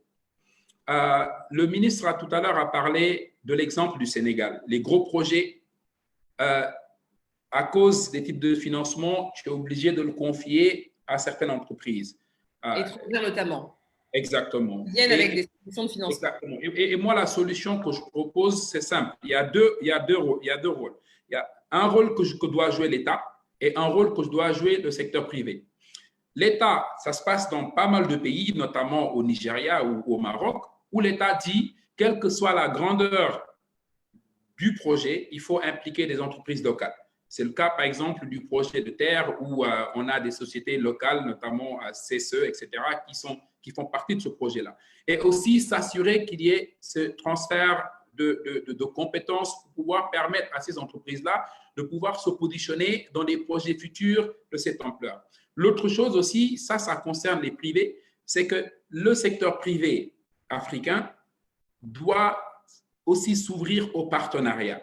Toutes les entreprises occidentaux qui sont actives aujourd'hui en Afrique ne sont pas du jour au lendemain, n'ont pas eu du jour au lendemain la capacité de pouvoir exécuter ce genre de projet. Ils se sont ouverts au partenariat. Donc, le secteur privé africain doit aussi, sur certains gros projets, eux-mêmes, avoir l'initiative de soumissionner, d'aller chercher des partenaires à l'extérieur et de soumissionner. Et il ne suffit pas juste d'attendre que l'État dise « Ok, moi, je mets le projet de terre, il y a FH qui vient et l'État qui impose à FH de pouvoir travailler avec CSE ou CDE. » Mais une entreprise comme CSE, sans faire bien évidemment la publicité, c'est-à-dire une entreprise locale, et pour reprendre même, je vais reprendre même l'exemple de Thérèse, qui a aujourd'hui un modèle qui a marché au Rwanda.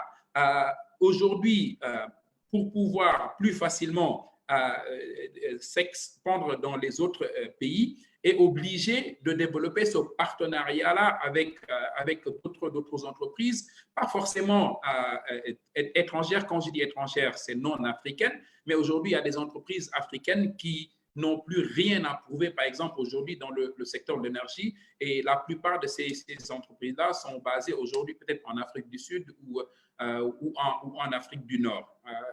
Moi, je pense qu'il faut repenser les deux côtés, du côté privé, mais en même temps du côté public, parce que les responsabilités sont partagées. Sont partagées, effectivement.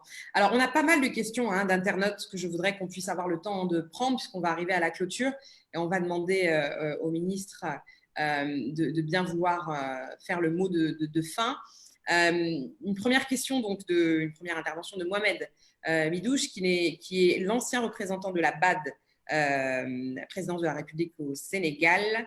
Je salue tous les intervenants et les félicite pour leurs contributions respectives, très appréciées. Je suis d'accord avec mon ami directeur général de la BRVM pour la mobilisation des ressources sous forme d'émissions obligataires ou projet de bound.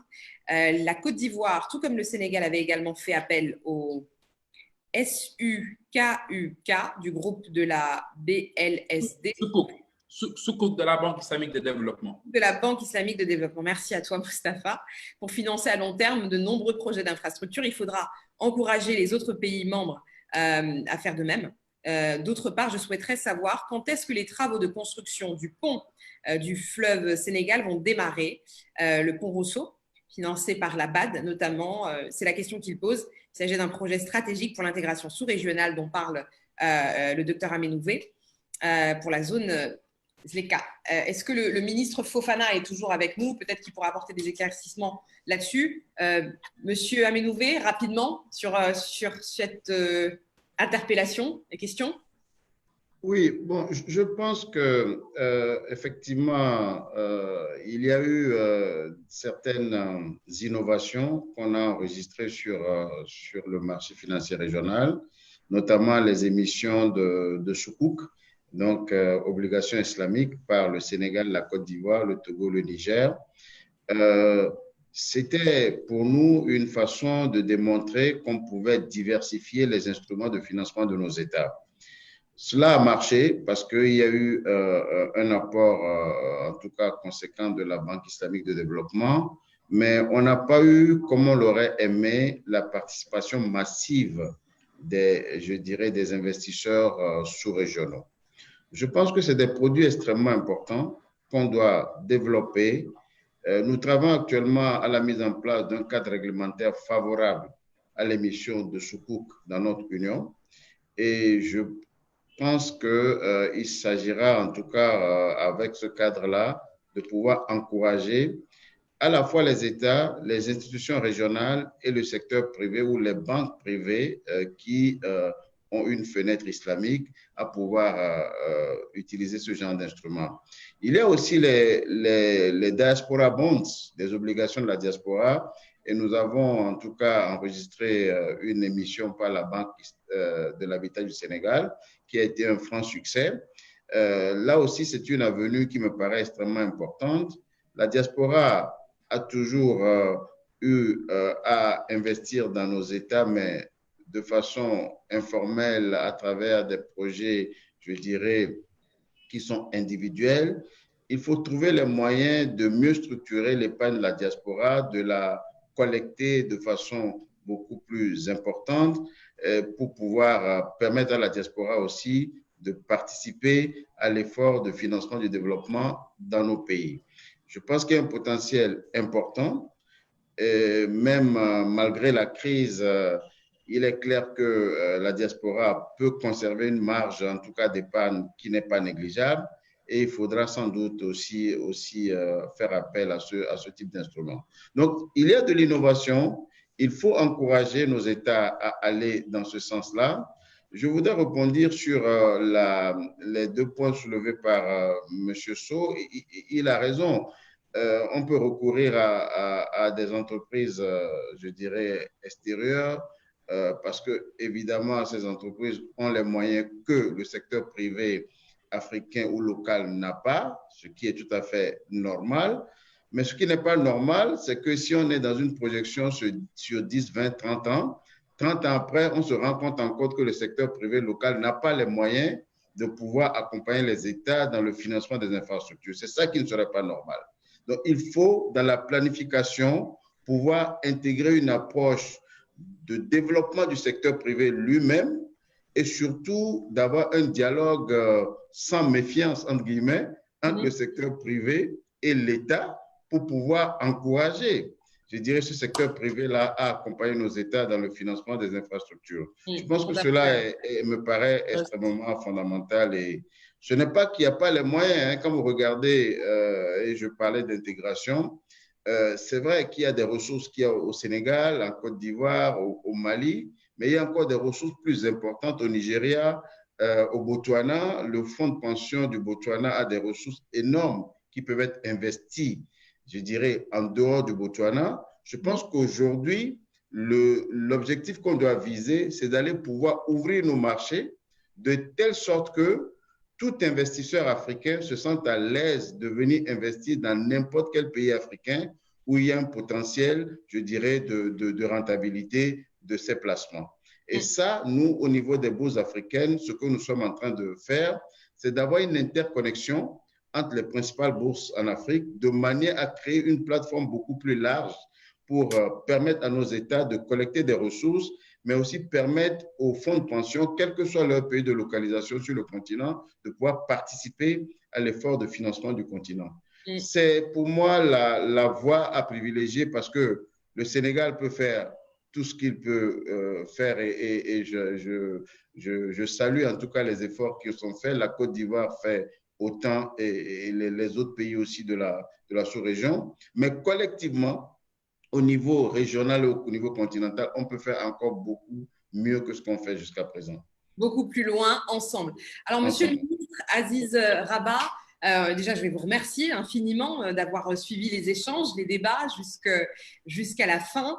J'aimerais beaucoup vous entendre parce que, eu égard et à la lumière de tout ce qui a été dit, à la fois par Mohamedou Abassal du groupe Lamtoro, Zakaria Fahim, Monsieur Edo Kossi Amenouvé, Thérèse Sekemana et puis naturellement Moustapha Sow qui parle de ces différentes ressources de financement.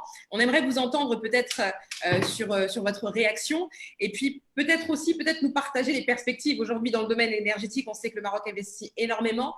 Quelle est la prochaine étape? Quelle est la prochaine priorité pour le Maroc et où est-ce qu'on doit vous attendre peut-être sur les 10 prochaines années sur cet objectif de pouvoir atteindre l'autosuffisance énergétique? Très bien, merci. J'ai décidé donc de rester avec vous et écouter les grands experts, les grands responsables, parce qu'un politicien doit écouter les experts. Et on a besoin d'éliminer le gap qui existe entre les politiciens et les intellectuels, les experts, parce qu'on a intérêt d'avoir cette dynamique collective à l'échelle africaine. Donc, de créer cette confiance entre les acteurs, parce qu'on en a besoin. Et en plus de ça, j'aimerais bien savoir s'il y a des nouveautés en matière de financement, parce que certainement après Covid, on a besoin d'innover sur d'autres outils de financement.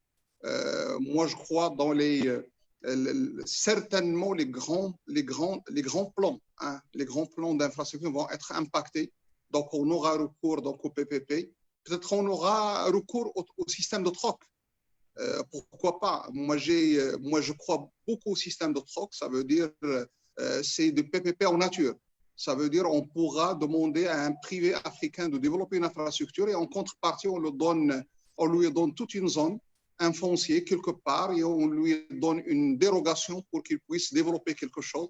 Ça a été fait dans pas mal de pays. Je cite un exemple que j'ai vécu moi-même lorsque j'étais ministre de Transport. Je l'ai vécu avec mes frères mauritaniens. Ils avaient l'aéroport à Nouakchott enclavé avec beaucoup de problèmes. Donc, ils ont négocié avec une entreprise mauritanienne. Donc, ils ont pris les 400 hectares réservés à l'aéroport. Donc, ils vont créer une nouvelle ville moderne, un nouveau quartier moderne à Nouakchott. Mais en contrepartie, ils ont développé donc, un aéroport loin de 20 hectares. Donc, moyennant ce système de troc, on pourra, à mon avis, développer pas mal de... Donc, je crois qu'on pourra utiliser la plus-value foncière. Ça, c'est aussi une taxe qu'on pourra instaurer en Afrique. Lorsque je fais une autoroute ou une ligne électrique, ça crée de la valeur ajoutée financière. Hein. Donc, un terrain qui coûte, je crois, quelques sous, quelques dirhams ou quelques dollars pourra coûter des milliers de dollars. Donc, je crois qu'on pourra créer la plus-value foncière qui est créée par l'infrastructure. Et je crois que ça, c'est un moyen aussi de négocier avec les gens propriétaires du foncier et comment on peut faire ça. Moi, je crois que, je m'excuse, hein, je vais être franc, je m'excuse, il faut faire confiance aux entreprises africaines. Je donne un exemple que j'ai vécu moi-même. Lorsque j'étais au ministère donc, de l'équipement et de transport, j'ai analysé un petit peu la situation la cartographie des entreprises qui gagnent les marchés, qui gagnent donc on investit chaque année dans les infrastructures de transport à peu près 30 milliards, à peu près comme ça, 30 milliards de dirhams. Et si on ajoute les infrastructures hydrauliques, on est à 37 à 40 milliards. Si on ajoute bien sûr les infrastructures énergétiques, donc c'est important comme et j'ai demandé la part de l'entreprise marocaine, ça ne dépasse pas 30%, maximum 37%. Et j'ai dit pourquoi? Est-ce qu'il y a un problème? Alors, j'ai découvert que dans notre réglementation, il y a la possibilité d'appliquer donc, la préférence nationale qui permettra de favoriser une entreprise nationale, même si elle est un peu chère, jusqu'à 15%. Donc, j'ai instauré fin 2012 la préférence nationale. Aujourd'hui, on est à 95%, la part de l'entreprise marocaine. Et ça fonctionne. Et ça fonctionne très bien. Et il n'y a pas de problème. La réglementation internationale le permet. La France, parfois, il atteint jusqu'à 30%. Dans certains pays, jusqu'à 60% dans certains secteurs. Donc, la réglementation internationale, les accords d'échange ne bloquent pas l'application de la préférence nationale. Il faut faire confiance à l'entreprise, bien sûr, nationale. On peut l'accompagner et s'il n'existe pas, il faut la créer. À mon avis, on peut oser à créer des champions nationaux. Et moi, je crois qu'il y a des milliers de Richards africains qui ont des entreprises qui investissent quelque part dans le monde. Il faut créer cette confiance. À mon avis, moi, je crois qu'il faut, je vais le dire, hein, il faut une certaine amnistie financière en Afrique. On a vécu des discordes pendant des décennies. On a fait ce que nous appelons la conciliation politique. On a fait la conciliation basée sur les droits de l'homme. On a fait la conciliation culturelle et sociale. Moi, je crois qu'il faut passer à la conciliation financière et économique, à mon avis, et pousser, si vous voulez, ces acteurs financiers qui sont en train d'investir quelque part dans le monde à venir investir en Afrique. Il faut trouver le moyen réglementaire, le moyen intelligent qui permettra de créer cette confiance. Moi, je crois qu'il y a cette possibilité donc d'encourager l'entreprise nationale. Et quand je dis l'entreprise nationale, ça peut être Diallo, Mohamed, Sal, ça peut être Jacques, ça peut être Robert, mais qui est installé chez moi. Ah, donc c'est une invitation pour... Et alors, lorsqu'on a instauré la préférence nationale, la majorité des entreprises qui sont missionnées au marché marocain à distance ont créé des filiales au Maroc, ils sont devenus marocains. Donc, je crois qu'il y a cette possibilité d'encourager l'entreprise africaine. Deuxième élément, c'est vrai que le PPP a réussi dans l'énergie parce qu'il y a la garantie de l'État et il y a take or pay. Donc, c'est quoi? Et sincèrement, dans l'énergie, ce n'est pas un véritable PPP parce qu'il n'y a pas de risque. Il n'y a pas de risque. Le risque n'est pas partagé parce que tu achètes la production telle que inscrite dans le contrat. Donc, take or pay, que ce soit, tu achètes, il y a la garantie de l'État. Moi, et ce que nous cherchons, c'est un PPP où il y a le risque, il est partagé. Ça veut dire qu'il est partagé par l'État, hein, l'État et par l'investisseur. Moi, je crois qu'il y a cette possibilité. Peut-être qu'on pourra trouver un système PPP basé sur les subventions. S'il y a une infrastructure qui n'est pas rentable, donc la différence de rentabilité peut être prise en charge par l'État. Donc, il y a énormément d'exemples en la matière et on peut passer même dans le domaine social. Moi, j'ai étudié au Canada, j'ai eu l'occasion de rencontrer même dernièrement des amis au Canada. Le Canada, c'est un pays à étudier. Aujourd'hui, il encourage même le PPP dans la santé, dans l'éducation, dans le domaine social. L'État est garant du service public, est garant de la rentabilité de l'investissement, est garant de l'équilibre entre l'État et le privé, mais il laisse la possibilité d'investir dans les infrastructures à caractère social. Troisième point qui a été évoqué par mon ami Zakaria concernant les PME. C'est vrai, il faut réserver une partie des projets pour les PME, mais je crois qu'il faut travailler sur les écosystèmes qui doivent être créés par les grandes entreprises. Je donne un exemple. Nous avons des grandes entreprises publiques nationales qui ont créé un écosystème des PME-PMI. Je fais référence à l'Office chérifien des phosphates, qui a des centaines d'entreprises qui travaillent, des PME et des PMI, des PME qui travaillent avec l'OCP. Il y a l'ONE qui a un écosystème. Il y a énormément d'entreprises nationales africaines qui peuvent créer un réseau d'entreprises moyennes et petites. Et bien sûr, il faut créer un cadre d'accompagnement de ces écosystèmes qui permettra d'avoir, si vous voulez, une part de ce marché pour les PME-PMI. Et comme ça, on pourra, comme j'ai dit, combler au déficit qui existe aujourd'hui concernant la part des PME dans tout ce qui est partenariat public-privé. Si vous permettez, je voudrais, concernant l'énergie au Maroc dans les années à venir. J'ai invité Mme Thérèse Sekimana à venir investir au Maroc. Ah, mais bien sûr, avec un grand plaisir. Mais avec un grand plaisir. Il doit, à mon avis, il gagne.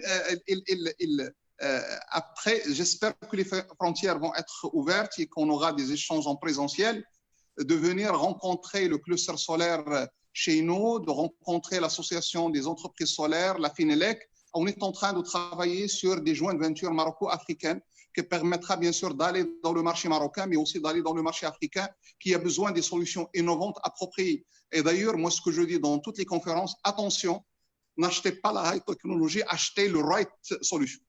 Attention, lorsque j'étais même au ministère de Transport, je le disais, on n'a pas besoin des trains 100% électroniques, on n'a pas besoin des voitures 100% électroniques, On n'a pas besoin des 100% électroniques parce qu'on a le climat qui ne permet pas ça, on a la chaleur, on a la poussière et les orages. Donc, on peut acheter la technologie adaptée, ce que se fait aujourd'hui en Amérique latine et même en Asie. Et je crois, aujourd'hui, l'Afrique a besoin des solutions off-grid en énergie, a besoin des solutions mini-grid non connectées. Donc, moi, je crois qu'on a besoin de chercher des business models pour ces solutions mini-grid et off-grid qui permettra à 600 millions de personnes qui n'ont pas accès à l'électricité. Si on ajoute les entreprises qui n'ont pas accès à l'énergie, j'ai bien aimé cette différenciation entre l'électricité et l'énergie. C'est un grand marché pour l'Afrique et l'entreprise africaine. Concernant l'énergie au Maroc, donc on aura notre nouvelle version énergétique, transition énergétique. On est en train de travailler sur la réglementation.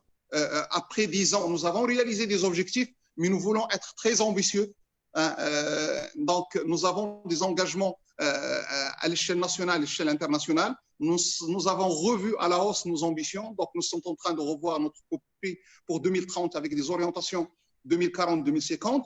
Nous avons lancé la préparation de notre feuille de route hydrogène et nous avons même signé des partenariats stratégiques avec certains pays. Nous sommes en train de négocier avec l'Union européenne parce qu'ils ont mis en place le Green Deal Framework et le Maroc est un des premiers partenaires.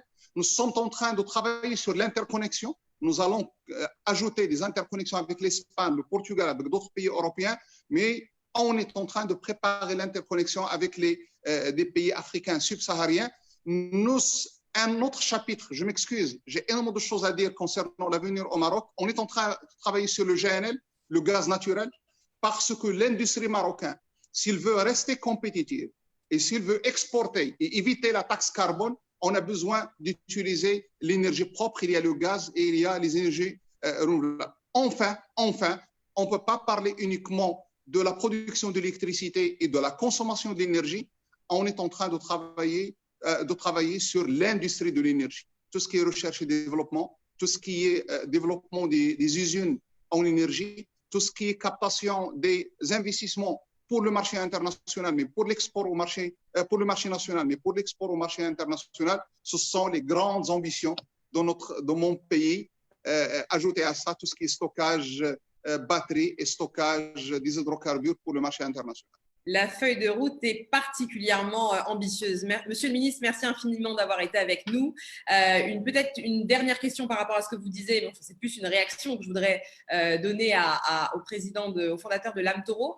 Est-ce qu'aujourd'hui, les architectes, les ingénieurs africains, les développeurs africains sont impliqués dans les projets, notamment quand on parle de construction de logements sociaux, quand on parle de cette capacité à être innovant? Est-ce que vous êtes souvent impliqués? Peut-être l'exemple sénégalais, le ministre du Sénégal nous écoute, il est actuellement avec nous. On ne le voit pas, mais il est là. Ah, très bien. Je pense que c'est un sujet extrêmement intéressant. Quand on parle des logements sociaux, aujourd'hui, il y a un travail énorme qui a été fait par le ministère de M. Fofana. D'abord, d'agrément des promoteurs et des développeurs privés par rapport aux logements sociaux de l'État. Au-delà de cet agrément-là, il y a beaucoup d'incitation qui est faite.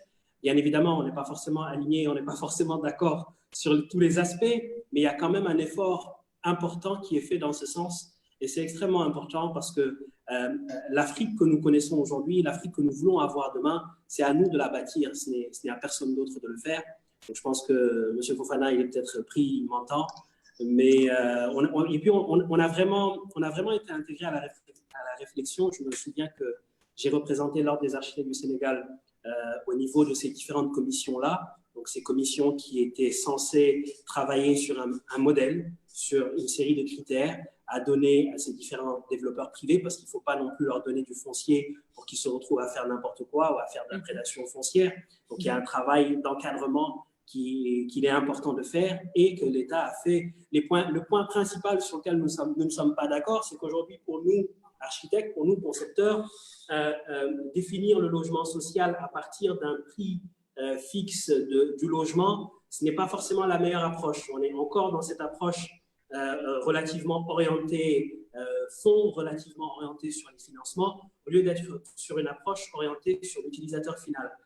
On aurait vraiment préféré que la définition du logement social se fasse par rapport à la qualité du cadre de vie qu'on veut proposer, parce qu'en tant que société, en tant que peuple, C'est à nous de définir et de dire pour nous, peuple africain, peuple ouest africain ou peuple sénégalais, voilà le minimum syndical dans lequel n'importe qui, qu'on ait les moyens ou pas, a le droit de vivre. Donc, définir un minimum qualitatif et derrière le chiffrer, quel que soit le chiffre sur lequel on tombe, on pourrait ensemble s'accorder et dire voilà le minimum pour être propriétaire d'un logement. Donc voilà, je pense qu'il connaît un peu plus ce sujet, il maîtrise bien le sujet, c'est dommage qu'il ne puisse pas… Il y a des échanges qui doivent se poursuivre, à mon avis, même en fin de cette session. En tous les cas, je vous renouvelle à tous et à toutes, puisque nous avons une dame, Thérèse, d'avoir répondu présent pour cette deuxième édition des Global Mind Talks. Je rappelle qu'ils étaient organisés en partenariat avec BDO Maroc. Nous avons été plus que ravis de pouvoir entendre aussi vos contributions, vos recommandations. C'est très vivifiant pour nous de voir des intervenants africains parler d'Afrique, parler de collaboration, parler d'intégration régionale et de la meilleure manière finalement de le mettre en musique. On a bien retenu l'invitation du ministre Aziz Rabat. Venez au Maroc, venez investir au Maroc aussi. Les Africains de l'Afrique subsaharienne sont plus que bienvenus.